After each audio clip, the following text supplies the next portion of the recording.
Papa Dudut, ang sabi nila pag mahal mo ang isang tao ay natatanga ka. Yun bang kahit na winawagayway na sa iyo ang pulang bandera ay binabaliwala mo yon sa pag-aakalang simbolo pa rin yon ng pag-ibig?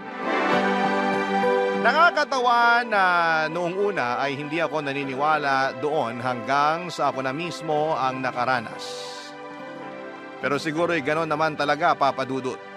Hindi mo ito maiiwasan lalo na at nagmamahal ka. Pero importante ay hindi mo rin po ito hinahayaan. At yan ang mga natutuhan ko sa buhay pag-ibig ko na gusto kong ibahagi sa inyo, Papa Dudut. At bago ko ipagpatuloy ang aking istorya ay pabati muna ng isang magandang tanghali sa lahat ng mga kabarangay na tulad kong avid listener ng Barangay Love Stories. Tawagin niyo na lamang po ako sa pangalang Nessa, 32 years old at taga Quezon City. Pero nasa Hala-Hala Rizal ako ngayon dahil nagbabakasyon ako sa bahay ng nanay ko habang sinusulat ang storya ko. Na-stress kasi ako sa mga nangyari noong mga nakaraang buwan, kaya naman naisip kong mag-relax muna sa lugar namin. Makipagbanding sa pamilya ko at lumanghap ng sariwang hangin. Bata pa lamang, independent na talaga ako. Madiskarte at mataas ang pangarap ko sa aking sarili. Gusto kong magpayaman kasi never kong naranasan na magkaroon ng maluwang pamumuhay ang pamilya namin.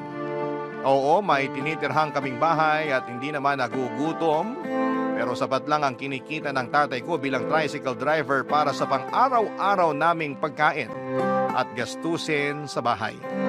Kaya nga nagsikap ako ng husto para maabot ko ang mga pangarap ko. At nagbunga naman yon noong magsimula ang career ko bilang virtual assistant. Dahil masinop naman ako sa pera ay nakapag-ipon ako ng pambili ng kauna-unahang kong condo unit sa Quezon City. Bilang batang laki sa probinsya, minsan ko ring pinangarap na mamuhay sa syudad. Kaya nga noong nagkaroon na ako ng kakayahan ay tinupad ko na ang pangarap na yon. Pero syempre hindi ko kinalimutang tulungan ang mga magulang ko. Binigyan ko sila ng negosyong bigasan at binilhan ng bagong tricycle si tatay. Pinag-aral ko rin ang dalaw ko pang nakababatang kapatid na noong kapwa makagraduate na ay tumulong na rin sa akin para maipaayos namin ang bahay ng aming mga magulang. Marami pa akong pangarap na unti-unti kong tinutupad pero masasabi kong meron talagang bagay na bigla na lamang darating sa iyo. Yun bang hindi mo plinano at iniling pero masasabi mong kailangan mo rin pala. At yun nga ay ang nagka-boyfriend ako. Si Art na nagtatrabaho bilang sales representative sa isang sikat na brand ng cellphone sa mall. Nakilala ko siya early this year around February. Mabait po si Art, maginoo kaya nagustuhan ko siya. At maasikaso noong bumili ako ng cellphone sa stall nila. Masasabi ko na doon kami nagsimulang magkapalagaya ng loob. Niligawan niya ako at naging kami tapos niyaya ko siyang tumira sa unit ko makaraan ng 2 linggo dahil pinalayas na siya sa apartment niya ng mga panahong yon. Naging maayos naman ang pagsasama namin sa loob ng 3 buwan bago niya inopen up ang tungkol sa pagluwas ng nakababata niyang kapatid na si Elaine Papa Dudut.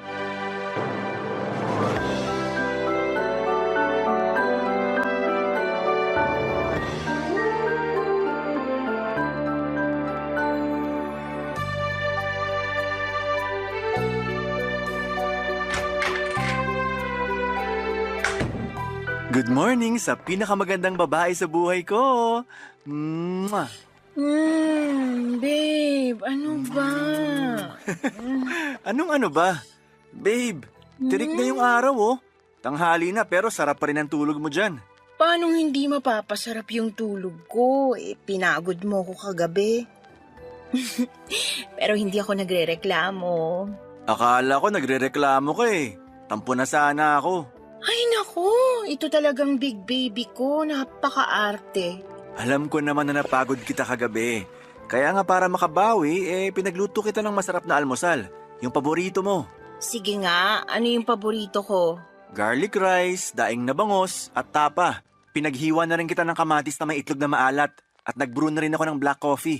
Isasali na lang sa tasa pag kumain ka na. Naks naman, para akong biglang lang na gutom Ang sarap naman ng mga hinanda mo. Masarap talaga yun. Kaya ano pang hinihintay mo? Bangon na. Mamaya na. Dito muna tayo sa kama kahit saglit lang. Anong gusto mong gawin natin sa kama, ha? Mahiga muna. Akala ko may iba ka pang plano eh. Ikaw talaga puro kakalokohan. Biro lang naman, babe. Ay, oo nga pala. Meron pala akong sasabihin sa'yo. Ano yun? Nahihiya nga ako pero wala na kasi akong pwede mapakiusapan kundi ikaw lang. Huwag ka na mahiya. Sabihin mo na para matulungan kita. Si Elaine, yung bunsong kapatid namin, Anong tungkol sa kanya? nakakuha siya ng scholarship sa isang university dito. Talaga? Ang galing naman! Oo nga eh.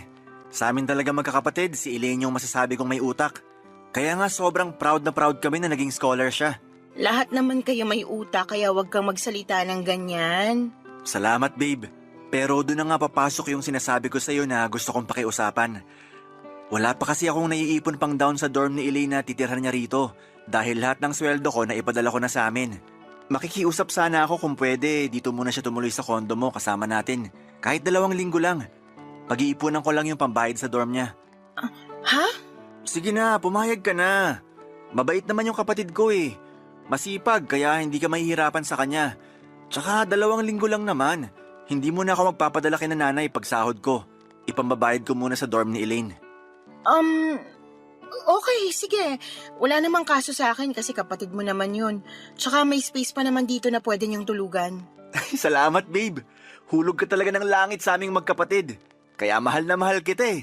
Nako, nambola pa. Hindi yun pambobola, no? Oo na. Baka humaba na naman yung nguso mo at magtampo ka na naman dyan. Mabuti pa, buhati mo na lang ako papunta sa mesa. Kunwari, baby mo raw ako. Hindi kunwari. Kasi para sa akin, baby talaga kita. Halika na, dali. Kakargahin na kita. Papadudot na sa malayo ang pamilya ni Art, tubong Aurora sila at sila lang ang nasa Maynila para magtrabaho. Katulad ko ay mataas din ang pangarap ni Art. Ayaw niyang magtrabaho sa probinsya nila kaya mas pinili niyang makipagsapalaran sa lungsod. College undergraduate siya pero hindi yun naging hadlang para magsumikap siya sa buhay. Marami na rin siyang pinasukang trabaho at nakatulong na rin siya sa pamilya niya na nasa probinsya pero hindi pa rin maiwasang magipit. Dahil nga 7 silang magkakapatid at siya lang ang inaasahan ng parents niya na magpaaral sa mga ito. Kaya nga naaawa ko kay Art at inaloko na siyang makipag-live-in sa akin noong palalayasin na siya sa apartment niya. 18 years old lamang si Elaine nang lumuwas pa Maynila at pansamantalang tumuloy sa condo unit ko. 1-bedroom unit lamang ang tinutuluyan namin kaya sa living room area natutulog si Elaine. Nagkasundo naman kami ni Art na gano'n ang magiging setup at nabigyan niya naman si Elaine ng abiso. Maluwag naman yung living area ng condo ko at maganda ang sofa. Kaya kumpiyansa akong magiging komportable si Elaine doon. Masaya naman ako at bukal sa loob ko na patirahin pansamantala sa bahay ko ang nakababatang kapatid ng boyfriend ko dahil para sa akin ay pamilya na ang turing ko sa kanya. Bukod doon ay excited ako at kabado na rin dahil siya pa lang ang kauna-unahang pamilya ni Art na makikilala ko. Hindi pa kasi kami nakakauwi sa Aurora para makilala ang kanila. Masyado kasing busy ang schedule ng boyfriend ko at bukod doon, nahihiya naman siyang umuwi sa kanila na saktong pera lamang ang dala dahil paniguradong hihiritan siya ng mga kamag-anak niya. Kaya naging naipagpapaliban ang plano niyang pagpapakilala sa akin sa personal sa mga magulang niya. Kaya nga ang saya ko dahil sa wakas ay makikilala ko na si Elaine. 1 linggo na namin siyang kasama sa kondo noong may matuklasan ako.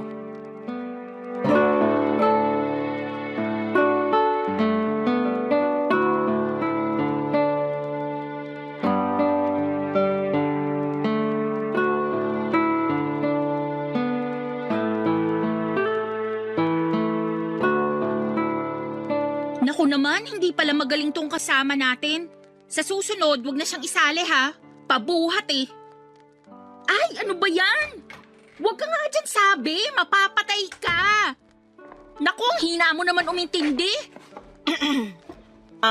Elaine? Ano ba yun? Ano ba yun? Kita mo namang busy ako, di ba? Naglalaro ako ng online games tapos istorbo ka. Titigilan mo yan o papatayin ko yung internet connection ko? O ayan, tinigilan ko na. Ano ba kasi yun, te? Mabuti naman naalala mo pa akong tawaging ate matapos mo akong bastusin kanina. Hindi naman kita binastos Sinasabi ko lang naman sa'yo na naglalaro ako. Anong masama dun?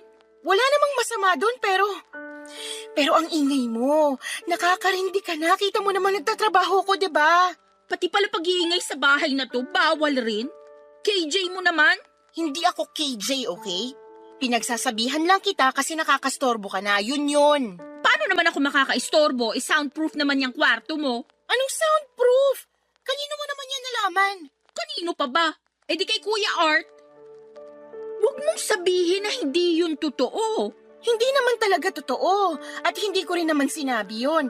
Ay, yan talagang kuya mo kung ano-anong sinasabi sa'yo tapos ikaw naman pinaniniwalaan mo agad. Malamang, kuya ko yun. Ano sabi mo? Sabi ko, kuya ko yun. Malamang paniniwalaan ko siya. Alam ko. Pero bakit ganyan ka sumagot sa akin? Ano bang mali sa pagsagot ko? Tinatanong mo ko, di ba? Oo nga, pero napakabastos mo namang sumagot sa akin. Hindi ko yung kita binabastos. Baka imagination mo lang yan. Alam kong imagination sa hindi, kaya wag mo ako sasabihan ng ganyan. Baka nakakalimutan mo, mas matanda ako sa'yo, kaya dapat mo akong irespeto. Hindi ko naman po nakakalimutan na mas matanda kayo sa akin. In fact, ate nga ang tawag ko sa inyo, di ba? Kayo nga ang hindi marunong rumispeto. Kasi plano nyo pa akong patayan ng internet connection, kita nyong naglalaro ako. At ako pa pala ngayon ang walang respeto? Sino pa nga ba? Alangan namang yung security guard ng building na to. Sumusobra ka na talaga. Hindi na ako natutuwa sa pag-uugali mo. Hindi na rin naman ako natutuwa sa ugali mo, no? Hindi porke ikaw ang may-ari ng condo unit na to, magre-reyna-reynahan ka na. Tapos sinaaway mo pa ako?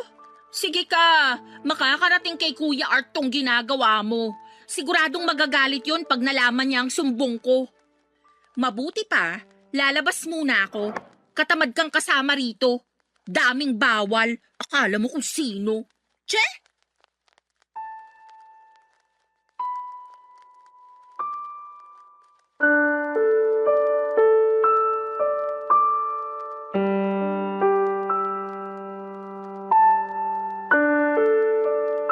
Papadudot yon ang unang beses na punahin ko si Elaine pero hindi yon ang huli. Naulit pa yon ng maraming beses dahil parang hindi naman niya naiintindihan ang mga sinasabi ko sa kanya. Parang ang siste pasok sa kanang tenga, labas naman sa kaliwa. Aaminin kong habang tumatagal ay medyo naiinis na ako sa ugali niya. Alam ko naman na lahat ng tao ay may attitude pero ibang klase ang asal ng kapatid ng boyfriend ko. Pero dahil nga kapatid siya ni Art ay pinagpapasensyahan ko na lamang siya sa abot ng aking makakaya. Bukod doon ay kilala naman akong maunawain ng pamilya ko. Inisip ko na baka ako lang talagang may problema sa amin. Dahil sa madalas kong pagpuna sa kanya, baka hindi naman tama na lagi kong nakikita ang mga mali niya. Kahit paano ay tumutulong naman siya sa paglilinis sa condo unit ko. Tulad ng paghuhugas ng pinggan at pagba-vacuum ng sahig. Kaya lang ay madalang lamang yon at mabibilang lamang sa mga daliri ko sa kamay. Pero ang pagkakalat niya, pag-iingay at pagiging otosera ang hindi ko na talaga mabilang. Bagay na nakadagdag lamang papadudot sa pagod at stress ko sa trabaho. Barangay Love Stories. Barangay Love Stories. Papadudot ang usapan naming 2 linggong pananatili ni Elaine sa condo unit ko ay umabot na po ng 1 buwan. Pumasok na siya noon sa university pero hindi pa rin siya nakakalipat sa dorm niya. At ayon nga sa boyfriend ko, ay na-short daw sila ng budget nung nagkasakit naman ang tatay nila. Kaya pinadala niya ang pera na nakalaan sa pagpapadorm ng kapatid niya. Inunawa ko yon at nag-offer pa nga ako ng extra money para tulong sa mga gastusin nila sa bahay. Bagay na hindi na rin tinanggihan pa ni Art. Umasa ako na sa mga susunod na linggo ay makakabukod na rin ang kapatid niya dahil hindi ko na ito kayang pakisamahan pa.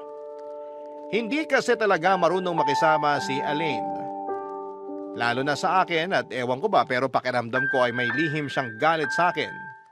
Kasi kapag nag-initiate ako ng bonding para naman maging close kami, lagi siyang umiiwas. At kapag nagkwekwentuhan sila ng kuya niya at gusto kong sumali, ay umaalis siya at iniiwan kaming dalawa. Katwiran ni Art ay baka raw nahihiya sa akin ang kapatid niya. Pero sa isip ko ay para namang imposible kasi kapag kami lang dalawa, ang magkasama ay ginagawa niya ang gusto niya na para bang hindi marunong mahiya sa akin up to the point na nakakaabala na siya.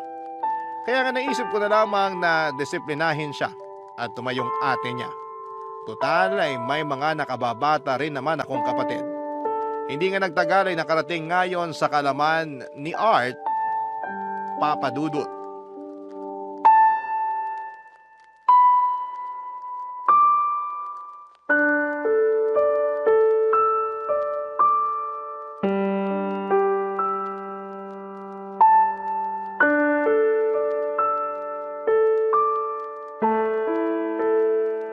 Babe, pwede ba kitang kausapin? Tungkol saan? Nabanggit kasi niya na ang sungit-sungit mo raw sa kanya. Lagi mo siyang tinatarayan kapag kakausapin ka lang niya. Katwiran mo raw pagod ka sa trabaho o di kaya busy kang tao. Sabi niya magtatanong lang naman siya kung saan nakalagay yung mga gamit na kailangan niya para makapaglinis. Ha? Sinabi niya yon? Oo, tapos sabi niya, pinagbabantaan mo raw siya na puputulan ng internet connection. Kailangan nga niya yun pag nag-aaral siya.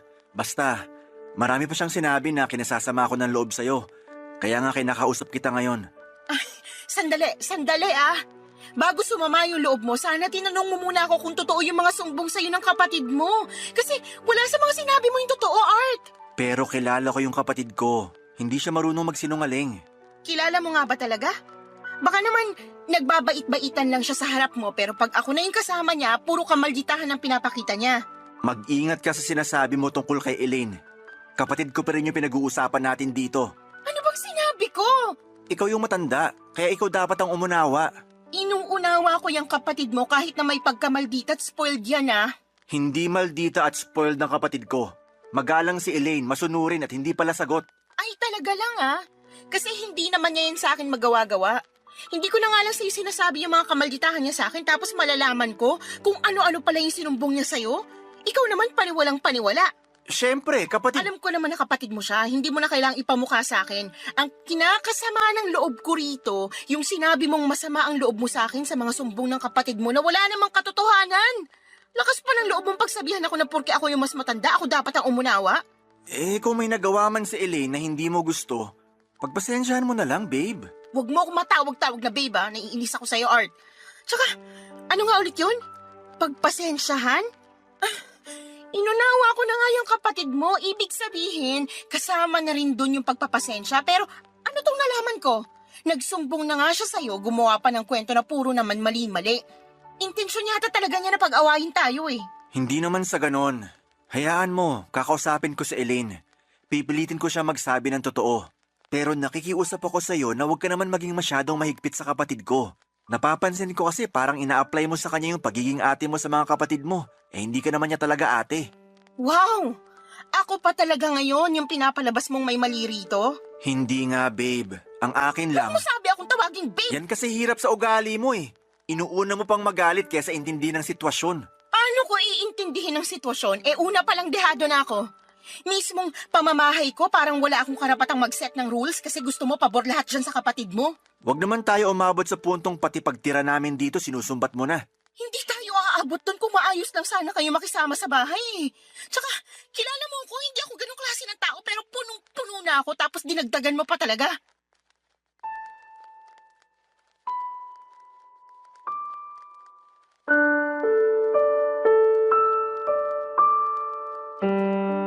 Papa Dudut, hindi ko lubos akalain na ako pa ang mali dahil sa pagdidisiplina ko sa kapatid ng kinakasama ko.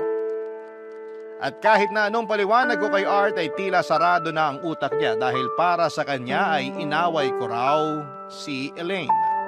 Doon ako nagalit at nag-isip na baka ibang klaseng sumbong naman ang sinabi niya sa kapatid niya. Pero ang kinakasama ng loob ko ay pinaniwalaan naman niya yon. Sa lagay ay parang hindi naman niya ako kilala. At ako pa talaga ang lumalabas na kontrabida. Hindi nagtagal ay nagulat ako nang makatanggap ako ng tawag sa messenger mula sa nanay nila Art at Elaine. Hindi ko man sila nakikita ng personal pero alam naman nila ang Facebook at messenger account ko. Sa totoo lang ay hindi ko inaasahan ang tawag na yon pero mas lalo akong nagulat. At hindi inaasahan na sesermonan ako ng nanay niya dahil nakarating na rin sa kalaman nito ang pagdidisiplina ko sa bunsong anak nila. Kung ano-anong mga masasakit na salita ang sinabi ng nanay ni Art sa akin katulad ng wala raw akong karapatan na pagalitan ng anak niya dahil hindi ko raw ito kaano-ano. Ngayak na nga lang ako nang matapos ang tawag na yon. Pagkatapos, paglabas ko sa kwarto ay nakita kong ngingisi-ngisi sa akin si Elaine na parang alam niya mga nangyari. Mabilis na lumipas ang 3 araw mula nang sermonan ako ng nanay nila Art. Maghapon akong nasa labas noon dahil nakipagkita ako sa mga kaibigan ko para magpahupa ng galit at nang umuwi ako, pasado alas 8 ng gabi ay gano'n na lamang ang gulat ko. Nang madatnang kong makalat ang iniwanan kong malinis na condo unit.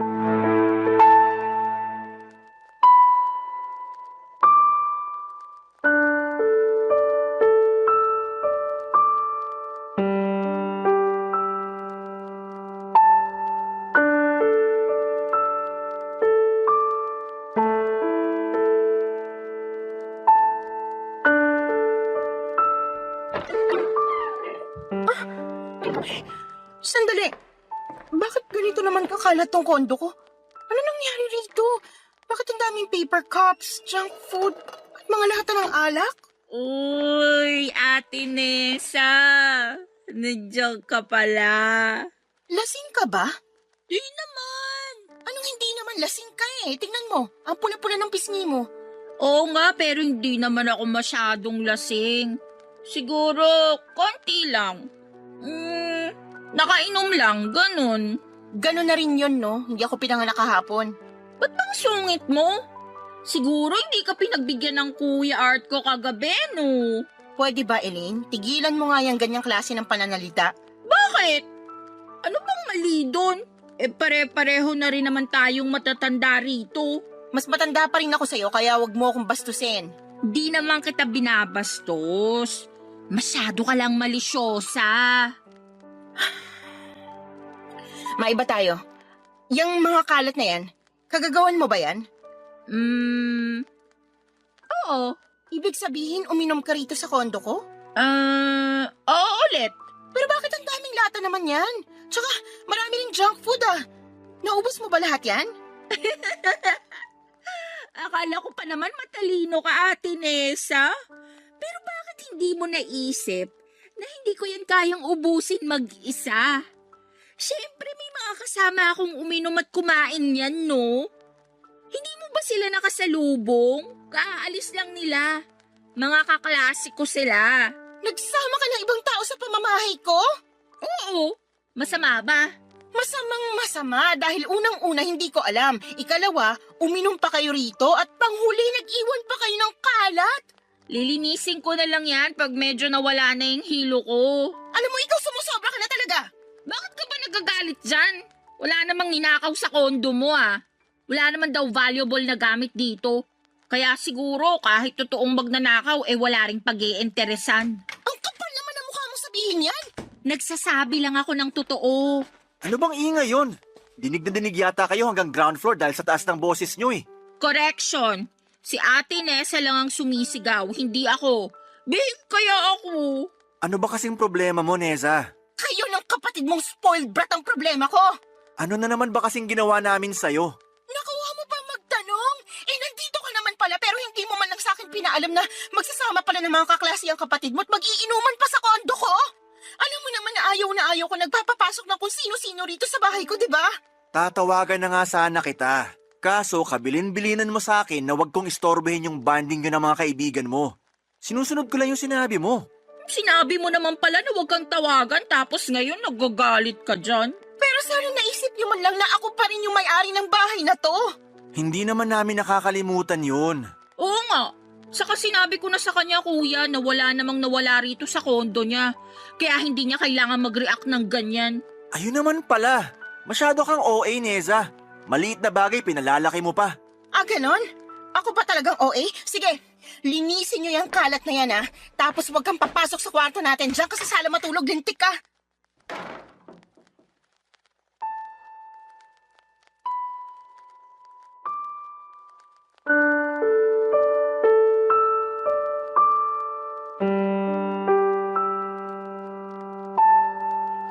Papadudot awang-awa ako sa sarili ko matapos pagtulungan ng magkapatid.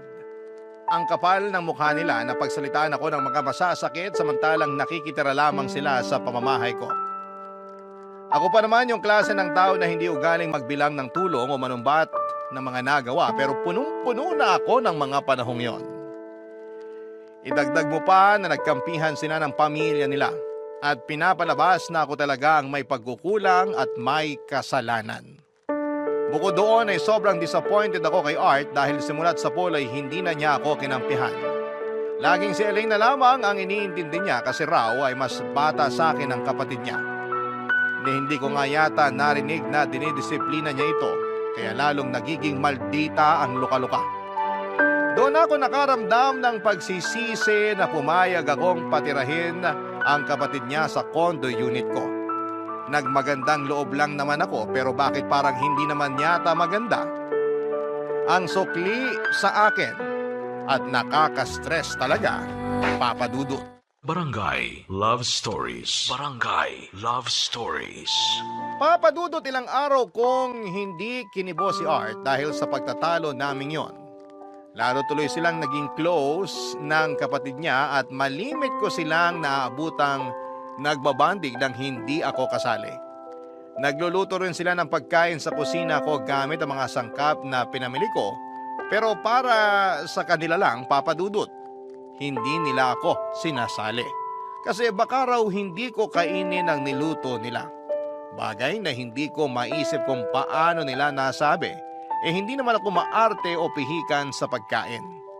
Bukod doon, Papa Dudut, ay si Elaine na lamang ang laging pinasasalubungan ni Art sa tuwing sumusweldo siya. Katwiran niya ay may pera naman daw ako na pambili ng cravings at mga bagay na gusto ko. Kaya kapatid na lamang niya ang ine-spoil niya. Doon na talaga kumulo ang dugo ko dahil hindi na tama ang pinararamdam sa akin ng boyfriend ko. Ewan ko kung paano niya ako natitiis ng ganon habang patuloy pa rin silang nakikitira sa kondo ko. Nakikigamit ng mga appliances, nakikiconnect sa wifi, nakikiluto, at nakikikain ng mga pagkain ko. Uulitin ko, hindi ako mapagbilang na tao, lalo na sa mga naitutulong ko pero nang dahil sa kanilang magkapatid ay natuto akong magbilang. Isang araw ay meron na namang ginawa ang kapatid ng boyfriend ko.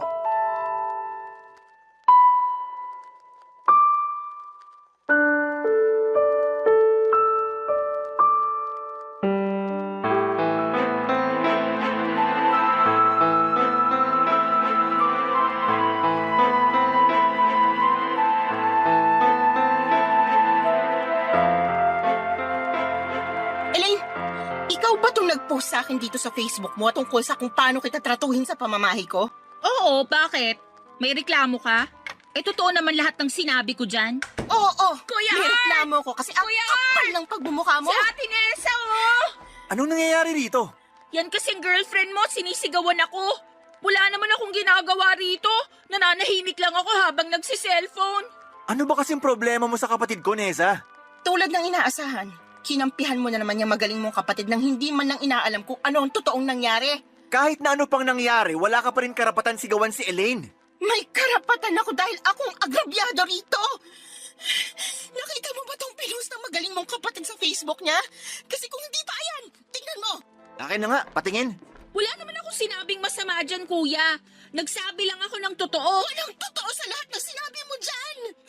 Sandali lang, okay? Pwede bang pag-usapan muna natin to?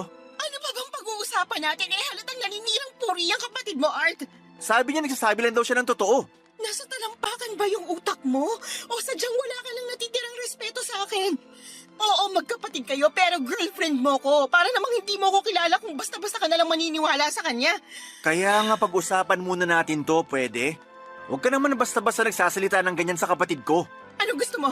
Pagpasalamat pa ako sa kapatid mo kasi pinost niya ako sa Facebook at kung ano-ano pang masasakit na salita ang sinabi niya. Alam mo, dapat sa babaeng yan, kinakasuhan. Kuya, ayokong makulong.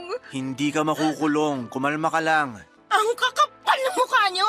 Pinatira ko kayo sa pamamahay ko, pinakain, pinagamit ng kuryente, internet at tubig. Hinayaan ko kayong gawin ang gusto niyo pero anong ginawa niyo sa pagmamagandang loob ko? Binastos niyo ko, binaliwala at pinaramdam niyo sa akin na kayo pang masusunod sa pamamahay ko. Babe, pasensya ka na talaga sa ginawa ng kapatid ko. Hayaan mo, ipapabura ka na lang yung post niya. Ipabura mo talaga habang may natitira pa akong pasensya sa inyong dalawa. Ano pang hinihintay mo, Elaine? Burahin mo na yung post mo. Opo, kuya. Teka, buburahin ko na. Ayan, burado na. O ngayon, ano pang hinihintay niyo? Mag-impake na kayo ng mga gamit at damit niyo, tapos lumayas na kayong dalawa sa condo unit ko. Ano? Babe naman! Huwag mo ako matawag-tawag na babe. Hiwalay na tayo. Maawa ka naman sa amin. Saan na lang kami tutuloy ng kapatid ko nito? Wala akong pakialam. Hindi ko na problema yun. Dali-dalian nyo na mag-impake. Dahil pag hindi pa kayo nakaalis dito sa loob ng 20 minutes, ipapakaladkad ko na kayo sa mga security guard.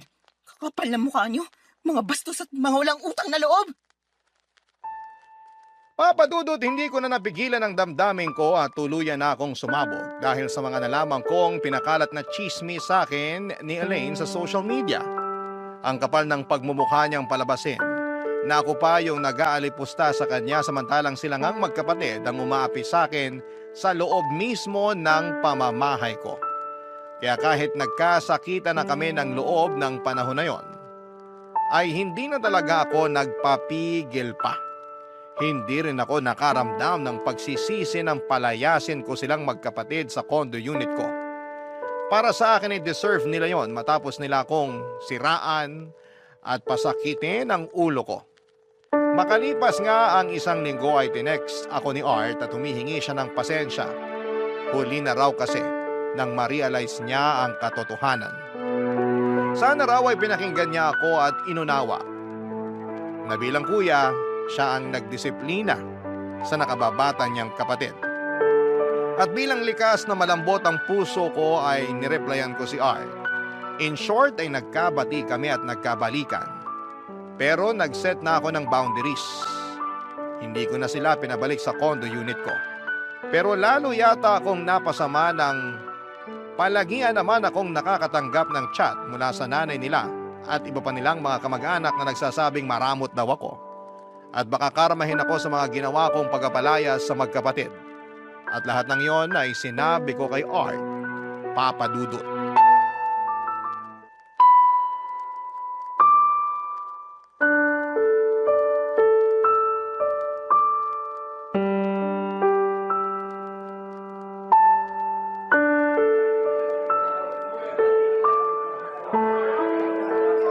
Babe, parang kanina ka pa nakatulala dyan. Hindi mo na yata naiintindihan yung kinuwento ko sa'yo. Pasensya ka na, medyo lutang lang ako. Sa trabaho ba yan? Oo, hindi. Ano ba talaga? Merong tungkol sa trabaho pero more on sa mga kamag-anak mo. Lalo na sa nanay mo, babe. Bakit? Ano na namang ginawa nila? Hindi pa rin sila tumitigil sa kakachat sa akin. Kinukonsensya pa rin nila ako sa pagpapaalis ko sa inyo ni Elaine sa condo unit ko. Hindi ko na alam yung gagawin ko kasi bothered na ako eh. Nasasaktan ako sa mga sinasabi nila pero hindi ko na lang sila pinapatulan para wala na lang gulo. Ganun ba? Hayaan mo. Pagsasabihan ko na lang sila. Pero unawain mo na lang kasi nga baka hindi pa nila naiintindihan yung sitwasyon. Ano? Ako na naman ba yung kailangang umunawa rito? Babe naman. Yung kasi pinapalabas mo eh. Eh ano bang iisipin nila? Siyempre ganun talaga magiging impresyon mo sa kanila matapos mo kaming paalisin sa condo unit mo. At ngayon sinasabi mo naman na kasalanan ko kung bakit ganun ang trato nila sa akin? Wala naman akong sinabing ganyan ah. Hindi naman ako tanga para hindi maintindihan yung pinupunto mo. Gusto mo ulitin ko para sa'yo? Sabi mo, Ganun talaga ang magiging impresyon nila sa akin kasi pinaalis ko kayo ni Elaine sa condo unit ko. O di ba? Halatang sinisisi mo ako sa nangyayari sa akin kasi nga pinaalis ko kayo. Ay, pwede bang kumalma ka muna? Pinagtitingin na tayo ng mga tao, oh. Wala akong pakialam kahit pagtinginan pa nila tayo. Bakit? Nahihiya ka na ba? Aba, buti sa ibang tao may hiya ka pero sa akin walang hiya ka. Neza naman! Sumusobra ka na, ha? Ikaw ang sumusobra! Kayo ng kapatid mo, ng nanay mo at ng mga kamag-anak mo. Akala ko pa naman nagbago ka na kaya ka nagsorry sa akin. May pasabi-sabi ka pa na sana na-realize mo ng mas maaga yung mga bagay para hindi na tayo humantong sa ganitong sitwasyon. Ako naman si tanga, naniwala at nagpauto ulit sa'yo o tapos ngayon, naulit na naman. At ikaw, ayang ka na naman sa pagkonsinti sa maling gawain ng pamilya mo. I'm sorry, okay? Sorihin mo mukha mo, ayoko na sa'yo. Ayoko na sa katulad mong walang paninindigan, konsentidor, walang respeto sa akin bilang girlfriend mo tapos ginagawa mo pa akong tanga. Saan ka pupunta? Aalis na. Bahala ka na sa buhay mo, hiwalay na tayo. Please, huwag ka naman ganyan, oh. Huwag ka makipaghiwalay sa akin. At bakit hindi ko gagawin yun? Sige nga. Kasi plano ko na mag-propose ng kasal sa'yo, babe. Eto, oh, may singsing na ako. Teka, kunin ko lang sa bulsa ko. Ayan, oh. Kita mo yan? Wow, how romantic. Pero hindi mo na kailangan magtanong kasi no ang sagot ko. Pakasalan mo mukha mo. Diyan ka na. Nessa! Nessa, bumalik ka rito, babe!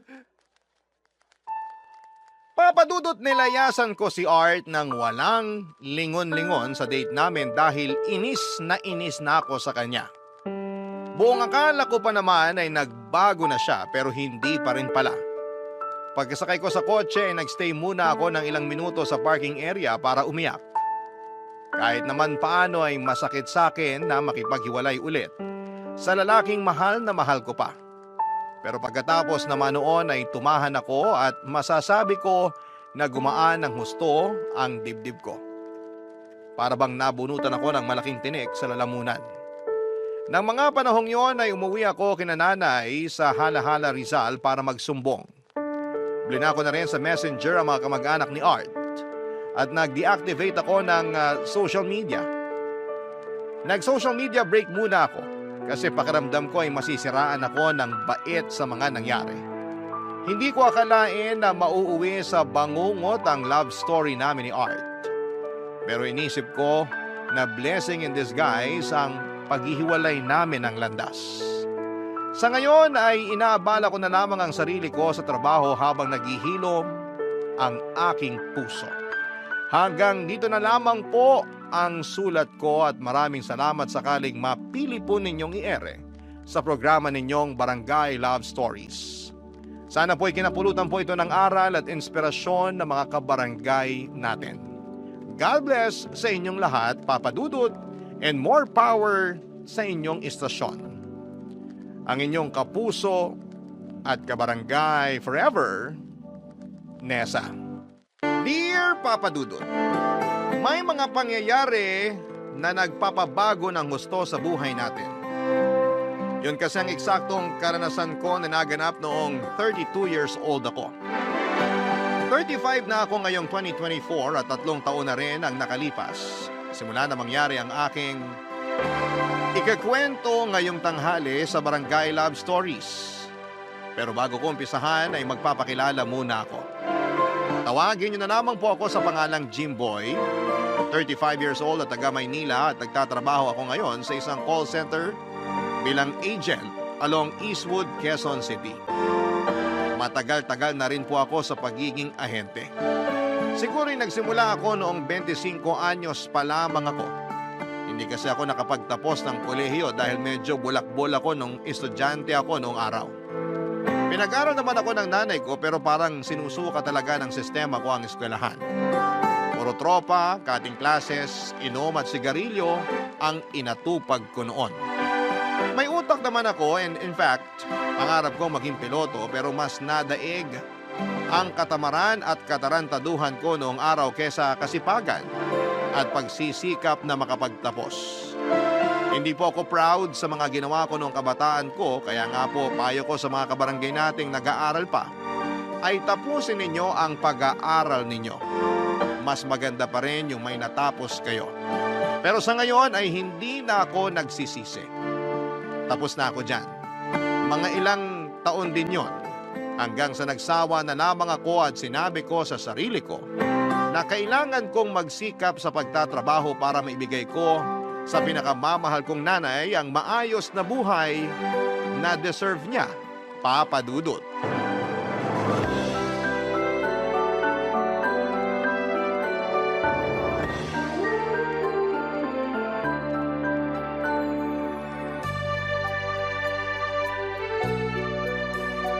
Yun! Layo rin ang narating ng eroplanong papel ko. Mukhang maganda pagkakatupi ko sa mga pakpak.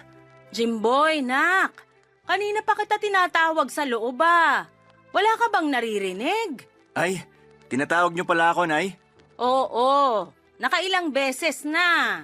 Sorry po. Ingay kasi ng mga bata kanina. Nakatambay dun sa kabilang kalsada. May sumigaw tapos may umiyak kasi napalo nung nanay matapos mang away ng kalaro. Ay, mga kabataan talaga ngayon. Ganon din naman po ako nung araw, di ba? Ay, oo. Malala ka pa nga sa kanila. Si nanay talaga?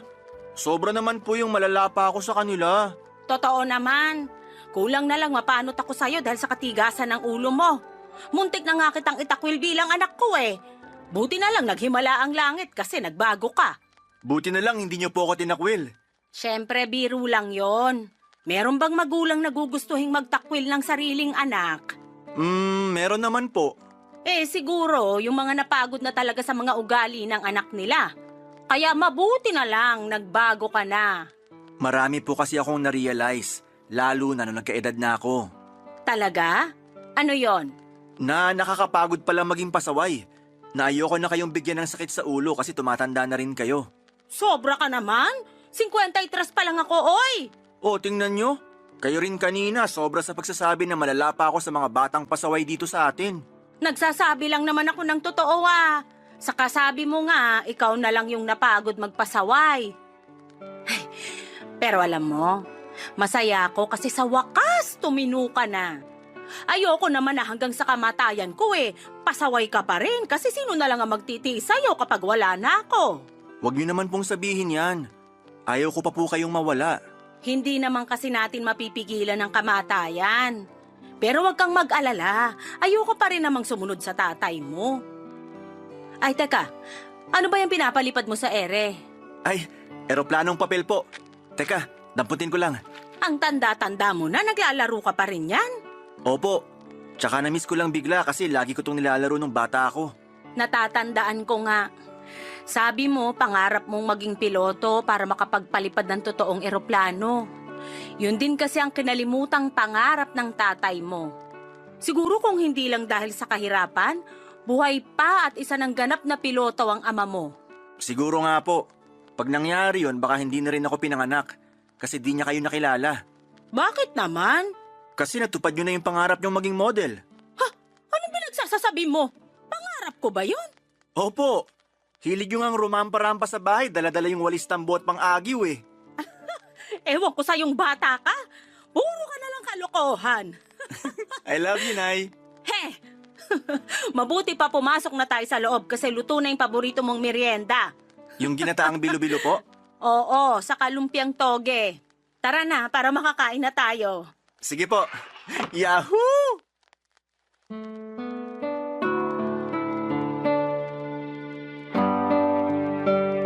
Papadudot tubong Nueva Ecija ang mga magulang ko. Parehong magsasaka sina nanay at tatay at iyon na ang nakagawian nilang trabaho. Pero wala po kaming sariling palayan, bali nakikisaka lamang kami sa mga may-ari ng lupa. Simple lang ang pamumuhay namin at may mga pagkakataon na isang kahig isang tuka o hikahos. Pero meron din namang sagana. Kaya siguro hindi na ginusto ng mga magulang ko ang magkaanak ng marami. May isa akong kapatid, sumunod siya sa akin nung 2 taong gulang na ako. Pero maaga siyang binawi sa amin dahil sa karamdaman. At pagkalipas ng 1 taon ay namatay naman si tatay matapos siyang tamaan ng kidlat habang nasa palayan siya. Kami na lang ng nanay ko ang naiwan noon at aminado siyang nahirapan siyang makausad. Kaya nga nagdesisyon siyang lumuwas sa Maynila kung nasaan ang iba niyang kamag-anak at dito na kami nanirahan. Namasukan siya bilang kasambahay habang ako naman ay nasa poder ng tiyahin ko na second cousin ni nanay. Hindi ko na masyadong maalala ang nakaraan basta ang malinaw at sigurado lamang sa akin nang nagkaedad na ako at makapagtrabaho ay mabigyan ng maginhawang buhay ang nanay ko.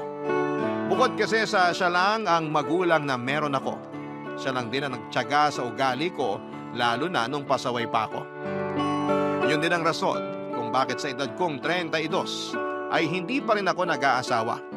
Ayoko lang maiwan ang nanay ko na mag-isa at kung ayaw sa kanya ng magiging asawa ko, saka na lang muna.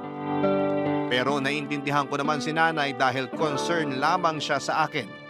Lalo na kapag pinag-uusapan namin ang pagbuo ko ng pamilya. Siyempre, hindi na ako bumabata at ilang beses na rin niyang sinabi na gusto na niyang magkaapo. At lahat ng yon ay naikwento ko sa kaibigan kong si Bea, Papa Dudut.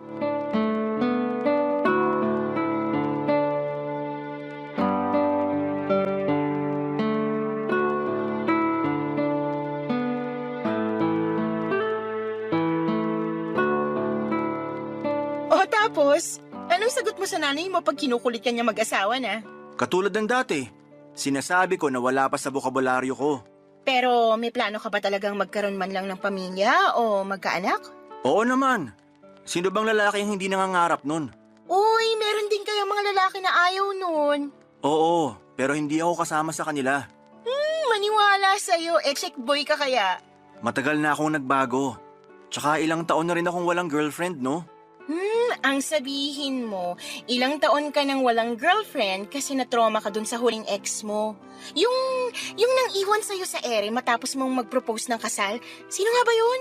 Nagsisimula sa letter J yung pangalan niya eh. Ah, si Jerica? Oo, yun nga. Kapal ng mukha mag-no. Yun pala, mag-yes dun sa afam na nakilala niya sa internet. Hayaan na natin siya. Siguro naman masaya na siya sa buhay niya ngayon dun sa Amerika. Tsaka baka nagpakatotoo lang siya nung mas pinili niyang magpakasal dun sa kano kaysa sa akin. Mabuti nga hindi na niya pinatagal eh. Anong hindi pinatagal? Ilang buwan ka rin niyang niloko, no? Yun pala, kausap niya na yung kanong yun. Oo, kaya dun ako nasaktan. Pero napatawad ko na siya, matagal na rin yun. Sige, sabi mo eh. Bakit ba kasi tungkol sa akin yung topic? Sabi mo sa akin sa chat mo, ikaw ang sawi. Oo nga, no? Ano ba kasi nangyari sa inyo ng damukol mong boyfriend? Correction, ex-boyfriend. Naghiwalay na kami kagabi lang, kaya nga broken-hearted ako ngayon. Ay, pang ilang hiwalayan nyo na yan ah. Baka naman bukas makalaway may pang-comeback ulit kayo. Ewan ko, malabo na siguro kasi sabi mo nga, damukol siya. Ibang babae na naman ba ang dahilan? Oo. Sarap talagang pangahan ng lalaking yun. Pero kung nanggigigil ako sa ex mong yun, mas gigil ako sa'yo. At bakit naman? Kasi matagal ka na niyang niloloko, pero paulit-ulit mo lang din pinapatawad. Martir ka ba? Kasi ang alam kong mga martir binabaril dun sa luneta. Broken-hearted na nga yung tao, nakuha mo pa akong ipabaril sa luneta? Sorry, di ko lang napigilan. Bahala siya sa buhay niya, kawalan niya ako, no? Hindi na ako maghahabol sa kanya. Sabi mo lang yan. Pero ikaw lang din magmamakaawa sa ex mo na magbalikan kayo. Kaibigan ba talaga kita o basher? Kaibigan, syempre. Kaya nga pag nakipagbalikan ka pa sa kanya, babatukan na kita para magising ka sa katotohanan. Nakuha mo pa talagang manakit? Ano nang plano mo ngayon? Gusto kong uminom. Ha? Nako, sakit lang yan sa ulo pag gising mo. Ay, mas okay na yon para kahit papano makalimutan ko yung nangyari sa amin. Samahan mo kaya ako uminom, no? Doon na lang tayo sa apartment ko kasi petsa de peligro na. Wala na akong pambar. Seryoso ka talaga dyan? Oo nga. Kaso hindi na ako umiinom eh. Alam mo naman yan. Sige na, samahan mo na ako. Magkaibigan naman tayo, diba? Oo nga, pero... Kung ayaw mo, sige. Doon na lang ako sa mga kaibigan kong lalaki magpapasama. Ano? Dun sa mga kinaiinisan ko kasi alam kong may pagkaloko-loko? Oo. Mamaya kung ano pang gawin nila sa'yo. Kaya nga ikaw yung una kong niyaya tapos ayaw mo naman. Gusto ko lang naman maglabas ng sama ng loob eh. Kasi nga, minahal ko rin naman yung tao tapos ngayon hiwalay na kami. Pagkatapos naman ito sigurado makaka-move on na ako kaya please, samahan mo na ako, Jimboy.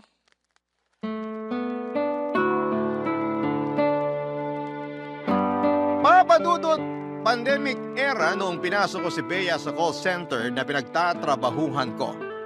Magkaiba kami ng account na hawak pero may pagkakataon namang sabay o di kaya ay nagpapang-abot ang shift namin. At sa tagal ko na sa pinapasukan ko ay halos kilala ko na rin yung mga empleyado. Ilan sa kanila ay nakasama ko na sa inuman at sa gimmick. May mga nakalandian din ako after ng breakup namin ng ex-girlfriend ko pero hindi naman ako pumatol sa may asawa na. Siguro isa yon sa mga bagay na ikina-proud ko sa sarili ko.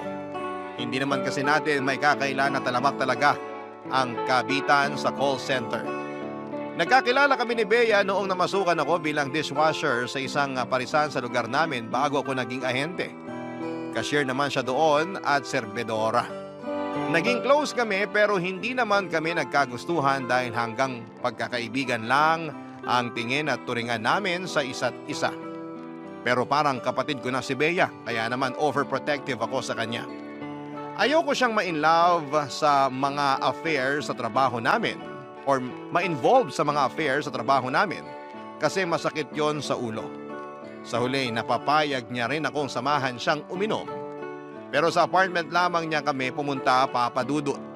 Sa totoo lang ay hindi na malakas ang tolerance ko sa alak dahil tumigil na ako sa pag-inom. Kaya nga kahit nakakaisang bote pa lamang kami ay lasing na ako. Sa katunayan, ako ang unang nalasing at nawalan pa nga ng malay sa aming dalawa ni Bea. Barangay Love Stories. Barangay Love Stories. Papadudot tirik na ang araw nang magising ako. At laking gulat ko dahil nakayakap sa akin si Bea habang wala akong saplot na pang-itaas.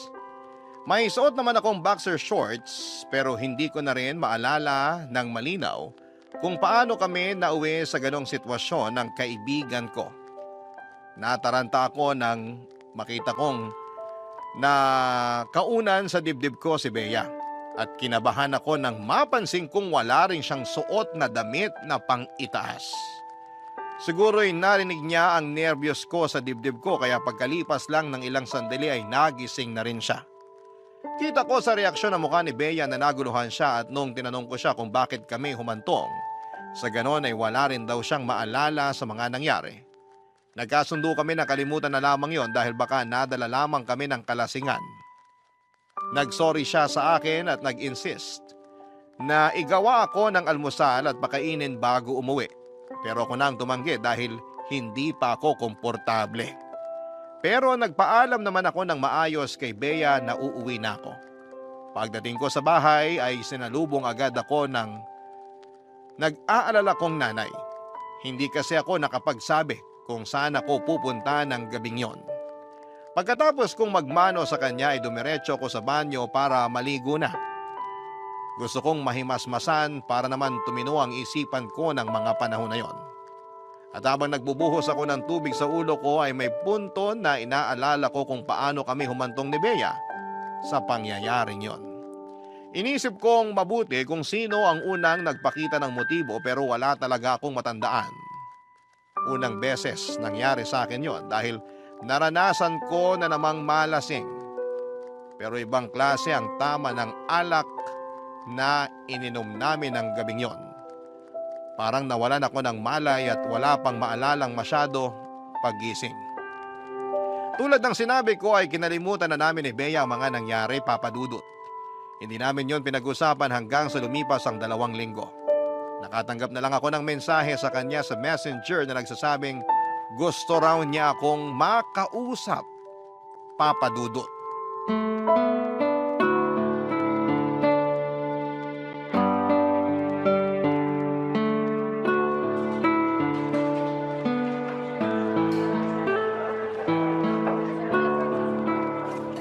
Sorry na storbo kita, pero thank you kasi pumunta ka.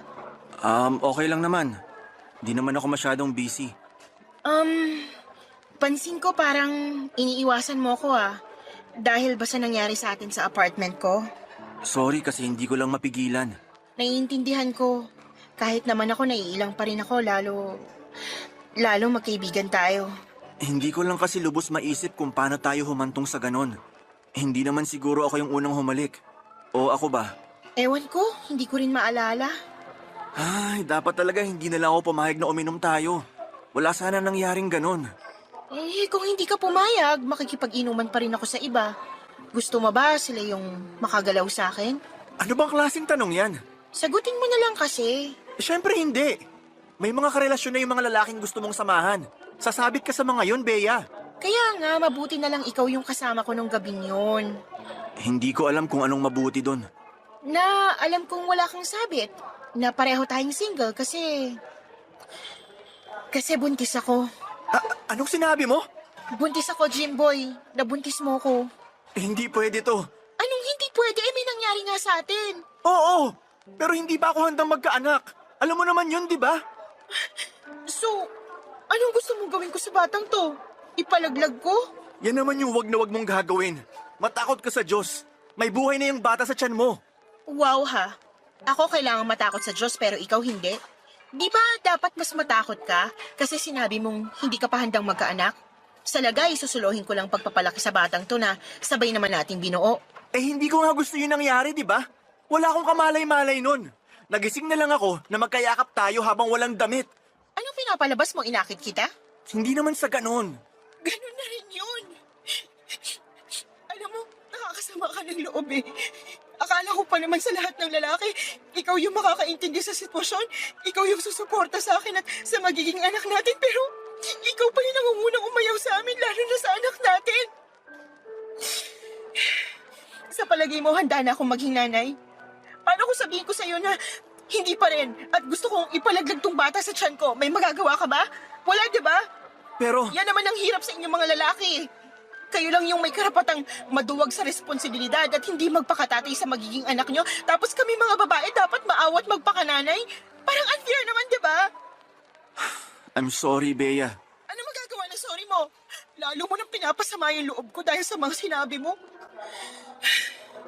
Gosh, of all people, ikaw pala kaibigan ko. Nabigla lang ako, okay? Hindi ko lang kasi alam yung gagawin. Ako rin naman eh. Natakot ako nung unang beses na nalaman kong buntis ako. Pero sinantabi ko yun kasi hindi yun nakakatulong. Kumalma ako at nag-isip ng dapat na gawin. Kaya nga kahit nangako tayo nun sa isa't isa nakakalimutan na yung nangyari, naglakas loob pa rin akong kausapin ka. Please, Jimboy. Alam ko naman na hindi ka pa handang magkaanak eh. Ako rin naman pero kawawa naman yung bata sa tiyan ko kung lalaki siyang walang kinikilalang ama, di ba? Tsaka hindi ko kayang suportahan yung pagbubuntis ko. Kailangan ko ng tulong mo.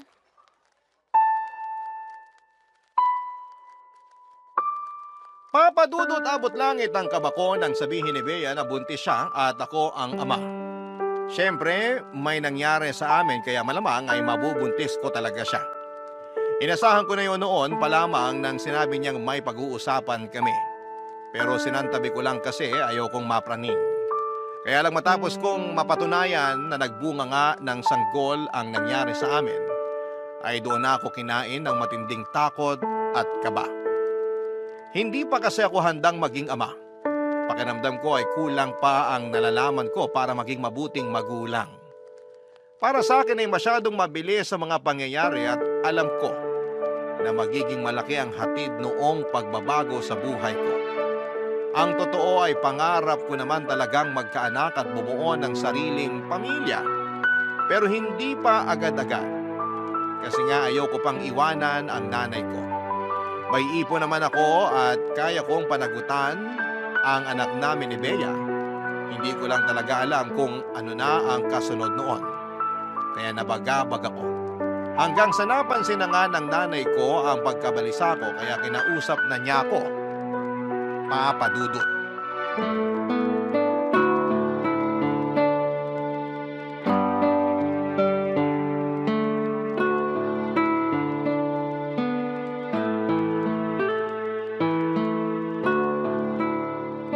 Nak, napapansin ko maghapon ka yatang nakabusangot dyan ah.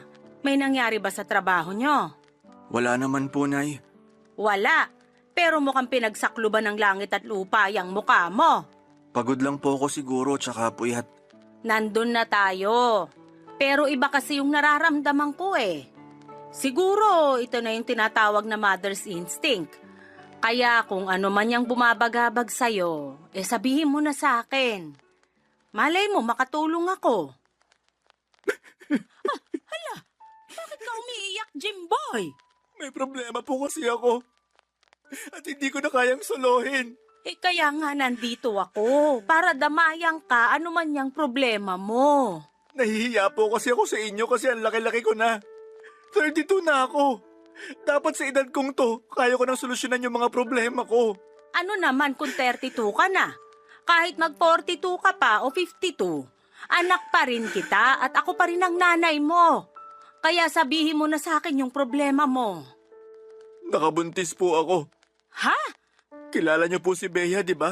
Yung kaibigan ko. Ay, oo naman. Kilala ko yon. Siya ba yung nabuntis mo? Opo. Nag-inuman kasi kami nung nakaraang gabi. Tapos paggising namin, wala na kaming damit. At magkayakap na kami. Hindi mo ba naaalala yung nangyari nung gabi? Yun nga po, hindi ko maalala. Lasing na lasing ako na ewan. Nawalan pa nga ako ng malay. Grabe naman yon. At medyo nakakahiya, pero mababa na po kasi tolerance ko sa alak. Kaya nga ayoko nang uminom eh. Anong sabi ni Bea? Wala rin daw siyang naalala. Parang eksena lang sa mga teleserye na napapanood ko sa GMA ah. Yung magiinuman yung babae at lalaki, may mangyayari sa kanila pero wala silang maalala. Nay naman eh, seryoso po ako. Hindi po to teleserye. Alam ko naman yon, pero wala naman akong nakikitang problema doon kasi pareho na naman kayong nasa tamang edad ni Bea. Pareho rin kayong may trabaho. Pero hindi pa po ako handang maging tatay. Rico naman po. Bakit niyo ako binatukan? Abay malamang babatukan kita kasi nakakainis ka. At bakit naman po ako naging nakakainis? Kasi sabi mo, hindi ka pa handang maging tatay. Totoo naman po yung sinabi ko. Kahit na totoo pa yon, alangan naman pabayaan mo lang si Bea sa kayong magiging apo ko. Hindi kita pinalaking umaatras sa responsibilidad, Jimboy. Kaya dapat, harapin mo na parang tunay na lalaki yung responsibilidad mo kay Bea at sa magiging anak nyo. Pero natatakot po ako. Hindi ko alam yung gagawin. Lahat naman ng tao nagsisimula sa hindi alam yung gagawin. Kaya nga dapat aralin mo para matutunan mo. Huwag kang mag-alala kasi nandito naman ako eh. Anong silbi kong nanay kung hindi kita aalalayan? Simula pagkabata mo nandito na ako. At kahit tumanda ka na, nandito pa rin ako. Magulo pa rin yung isip ko pero kumalma na ako. Salamat talaga kasi gumaan yung loob ko. Walang anuman.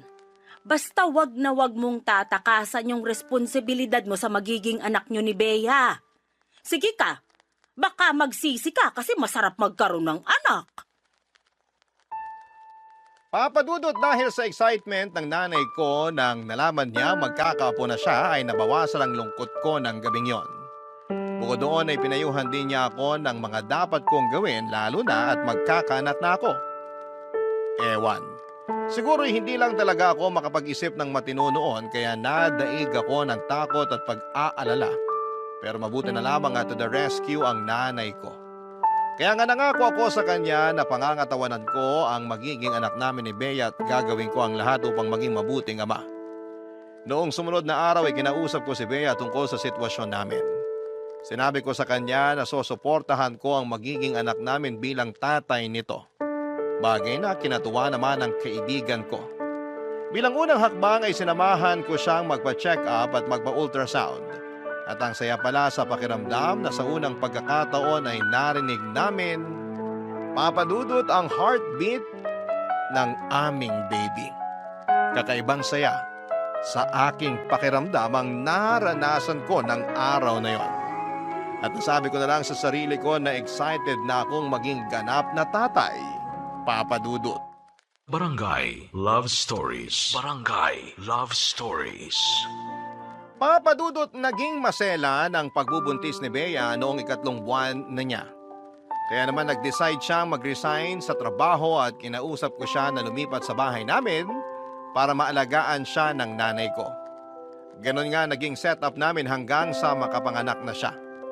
Nag-uumapaw ang kaligayahan ko sa puso nang masilayan ko na ang anak namin, papadudot. At labis na galak ang naramdaman ko nang mabuhat ko na siya. Day ko pang nanalo sa loto at nasabi ko sa sarili ko na wala na akong mahihiling pa ng mga panahon na yon. Hindi ko maipaliwanag pero alam ko na malaki ang nagbago sa akin simula nang naging tatay na ako. At habang nagsasama kami ni Bea sa iisang bubong ay hindi naman kami nagtatabi sa iisang kama dahil nilinaw niya na wala raw siyang nararamdaman sa akin. Nirespeto ko yon dahil ganoon din naman ako sa kanya, Papa Dudut. Pero nagbago na lamang bigla ang lahat nang dumating na ang anak namin. Doon ako nangarap na magkaroon ng pamilya kasama si Bea, pero sa dismaya ko ay hindi sinunod ni Bea ang sa apelyido ko ang anak namin. Katuwiran niya ay hindi naman daw kami kasal. Kaya nga niyaya ko na siyang magpakasal pero pinangatawanan niyang wala talaga siyang feelings para sa akin. Pero ang isa ko pang inaalala ay ang patuloy nilang pag-iiringan ng nanay ko. Hindi sila magkasundo sa maraming bagay at kapag nagsasabi sa akin si nanay, naaawa ko sa kanya. Dahil kilala ko rin naman ang ugali ni Bea. Yung bang pag may pagkamataray at sarili lang ang pinakikinggan. Kaya nga bilang solusyon, kinausap ko ng masinsinan ang kaibigan ko.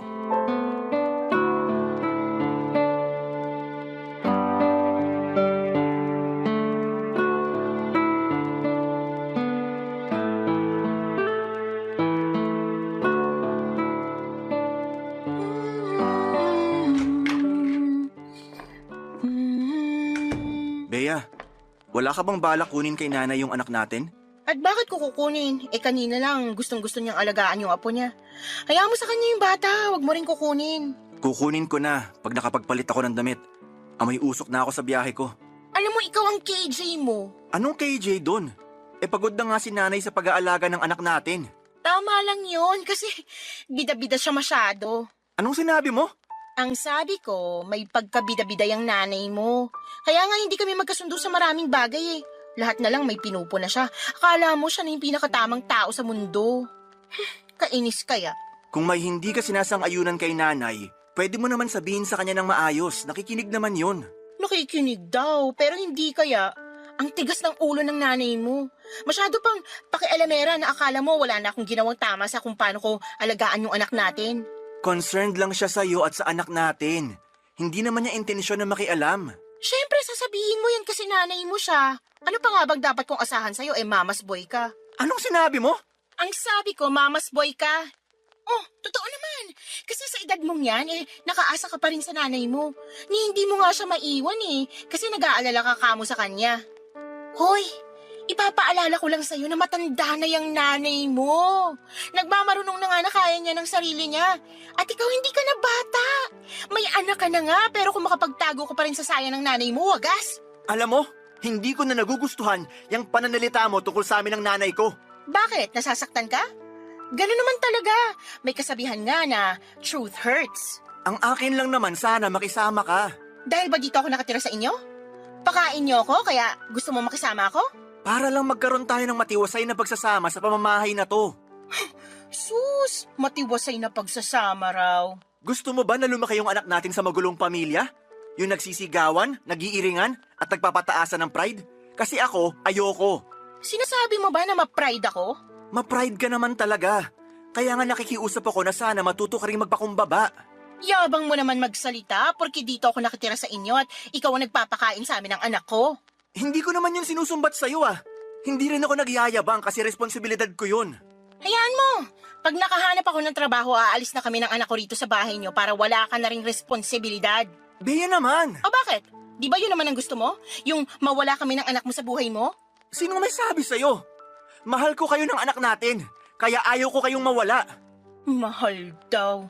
Sus, lukuhin mo lelang mo, Jimboy. Saka ayos lang na yung anak na lang natin yung mahalin mo. Wag na ako, dahil hindi ko naman yan kailangan. Kahit na anong gawin mo, hindi ako magpapakasal sa'yo.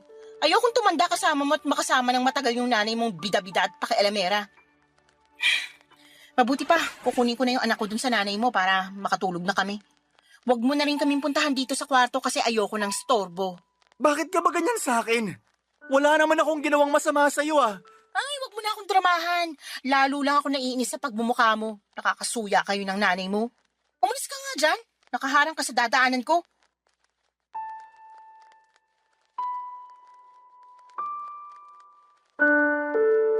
Papadudot, hindi ko inaasahan na hahantong sa ganon ang pag-uusap namin ni Bea.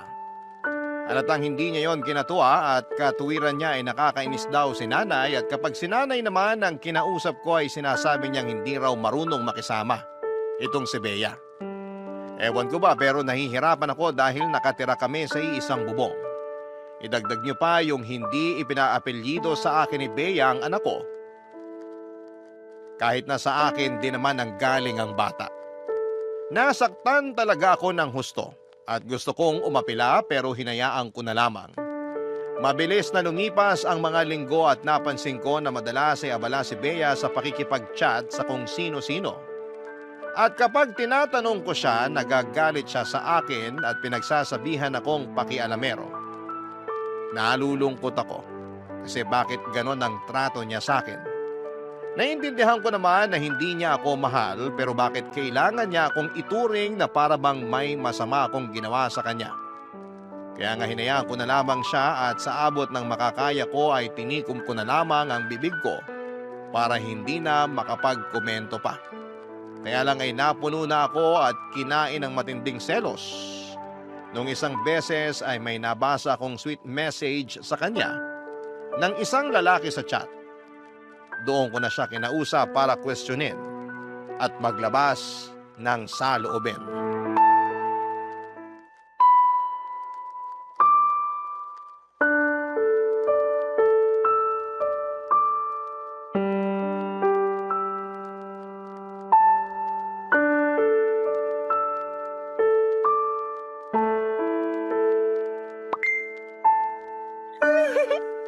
Uy, sa wakas, nag-reply na siya. Grabe, sinzone lang ako ng ilang araw. Hindi niya ba ako na-miss? Sino yung kachat mo? Ay, Kambin! Jimboy naman! Bakit ka ba nagugulat? Sagutin mo na lang yung tanong ko. Sino yung kachat mo? Yan ba yung nagsasabi sa'yo ng mga sweet messages na nabasa ko? Binasa mo yung chat namin? Ababaliw ka pala eh. Bakit mo ginawa yun eh? Wala ka naman pakialam doon. Hindi ko lang mapigilan kasi nagsiselos ako. Ano? Nagsiselos ka? Wow! Di ba sinabi ko naman na may feelings na ako sa'yo? Niyaya pa nga kita magpakasal, ikaw lang tong ayaw. Malamang! Bakit ako papayag na magpakasal sa'yo eh hindi nga kita mahal? Hindi mo ba talaga ako kayang mahalin? Kahit man lang sana subukan mo kasi may anak tayo. Eh ano naman kung may anak tayo? Hindi yun dahilan para pumayag na akong magpakasal sa'yo.